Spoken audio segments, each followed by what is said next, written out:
What's up, ladies and gentlemen? BMG here with another episode of XPN News. Today we're looking at Transformers, Reactivate being cancelled, Suicide Squad, Rocksteady, more layoffs, and Sega weighing up whether they should launch their own subscription service. So, without further ado, let's dive straight into it. So Transformers Reactivate has been cancelled, then it was being developed by Splash Damage. Developer Splash Damage has announced that the online co-op game Transformers Reactivate has been cancelled just over 2 years after it was first announced. Alongside the game's cancellation, the studio is also set to lay off an unknown number of developers.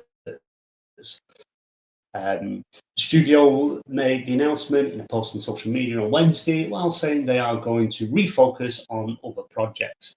Today, and this is their quote, today we have some very difficult news to share. The decision has been made to end development of Transformers Reactivate. The statement reads, this means we will be scaling down to refocus our efforts on projects. Unfortunately, despite every effort, a number of roles across the studio are now potentially at risk of redundancy.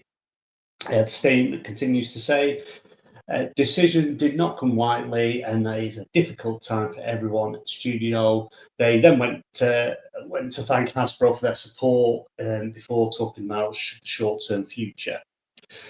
While not being able to see the game through to release is painful, having to say goodbye to friends and colleagues hurts even more.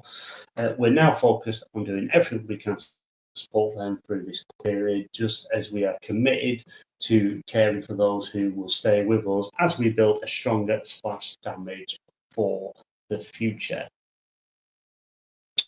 So it is very sad news. You can go online because they've released images and there is a couple of videos up there that haven't been taken down. I'm assuming they just released them to show the community and others what they were working on, and it's a shame because it was going to be an online multiplayer and I'm assuming live service game. Looked really fun, looked really good. I remember it being announced and I was really looking forward to playing it. So it's a shame that it's cancelled. Why it's cancelled, I don't know. It's not on, from what I'm gathering from the statement, it's not on Hasbro's side.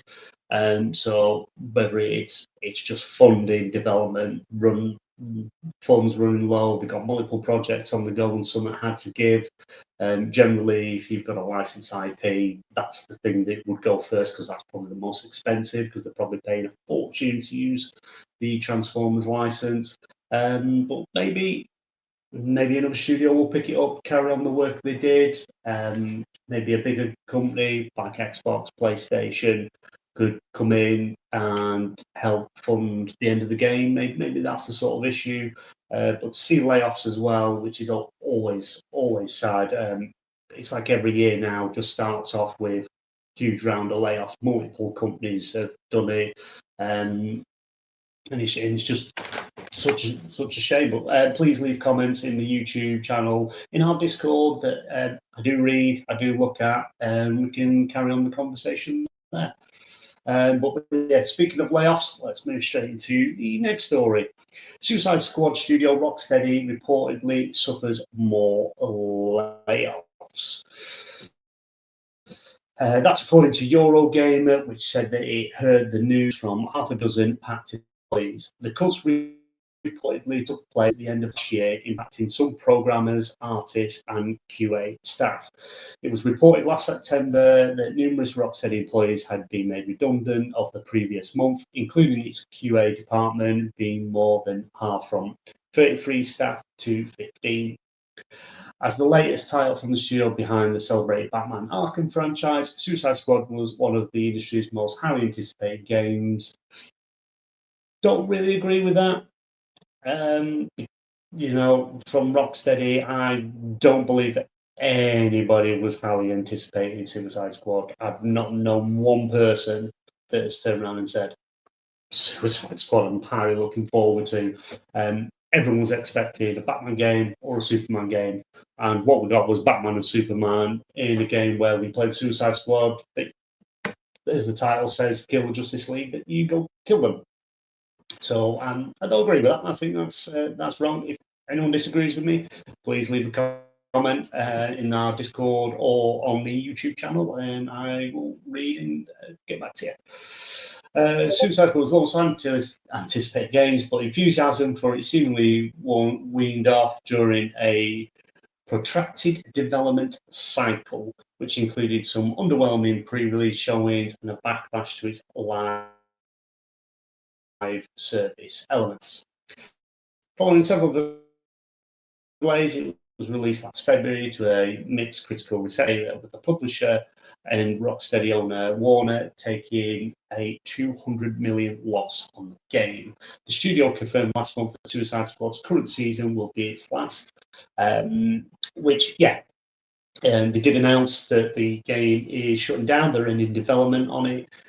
They created a offline mode. So the servers are still staying up. They're not shutting the servers off, so you can still play. It just won't be supported. It's not going to get any more content.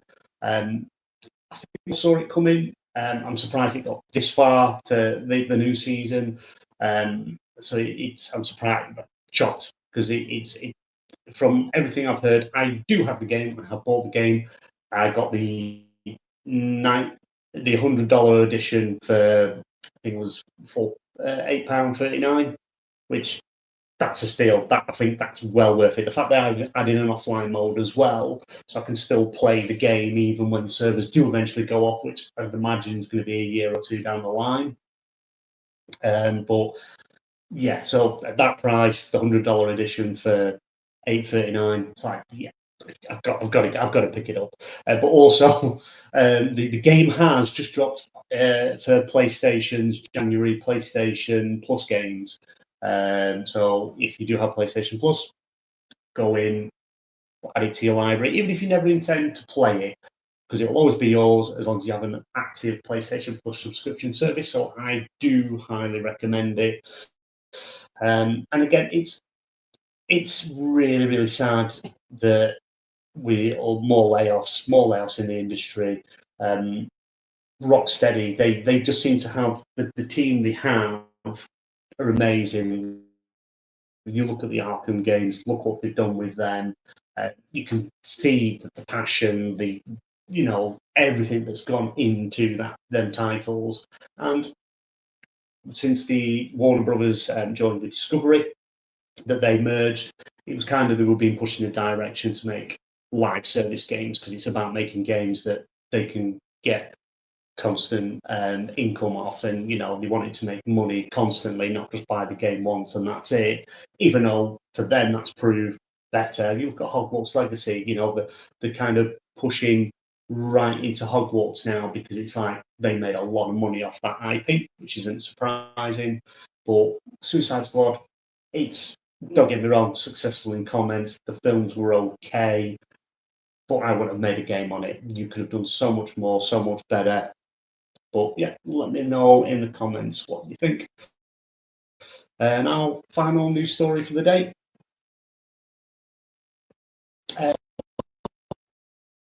Subscription service. Another subscription service. More and more subscription services. Literally every subscription service. Just put them all in one, and we'll all just pay a fee. Let's just do that. Sega is looking into the possibility of launching a subscription service for video games. In an interview with the BBC, Sega president Shuji Utsumi, butchered that name completely, I do apologise, said the Sonic maker is weighing up its own Netflix-like subscription offering. Platform holders Xbox, PlayStation, Nintendo each have their own gaming services, as so do some third-party publishers like Electronic Arts and Ubisoft. Sega America and Europe CEO Utsumi subscription services were very interesting, and that Sega was evaluating some opportunities. We're thinking something and discussing something we cannot disclose right now, he said. Which, it's all well and good, but the problem is when you're only doing a subscription service which is for your games, not third-party games, they're just your games that you make, you're very limited, very, very limited to what you've got. Yeah, EA, Ubisoft, they've got the subscription services, which is their games. But I personally, I don't think they're doing very well, because once you play the games, you play the games. Yeah, Ubisoft and things, you get the, the top edition, you get all the content and things like that. But once you've done the game, you've done the game. Whereas PlayStation, Xbox, Netflix, Amazon, Disney, they have their first party content, but they also have third party content, and it's constantly coming in and in and in. So there's rotating games coming in and out. So there's always something to play. So there's always a reason to be subscribed to these services. Whereas like Ubisoft, EA, it is literally just their games, and you're only getting a new game in there when a new game's released. And when these companies now, because it's a game, it isn't turning around yearly or 2 yearly now, it's getting like 3, 4, 5, 6 years to make a game. So it's like you're waiting forever, and if you're concentrating on just like one IP or one big IP, a couple of smaller IPs, but it's still going to take a couple of years to get out, 3 or 4 years to get out. It's like, why would people stay subscribed to a service if they're not getting the games? Yeah, if you've never played the games, you've probably got a lot of content to get through, a lot of games to play, but it's getting harder and harder to play older games on the new generation. If they haven't, like Xbox, they do the FPS boost and they do auto HDR for a lot of games. But obviously, they have to be okay through the people that own the IPs to do that. They can't just do that. They have to get permissions to do that. So, for example, even though it's now owned by Xbox, I went back and played Prototype, the first game.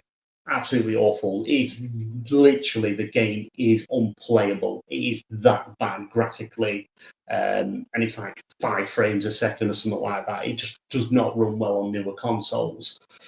So yeah, you've got these older games that you can cloud stream, download, depending if you're on console, or PC, on phone.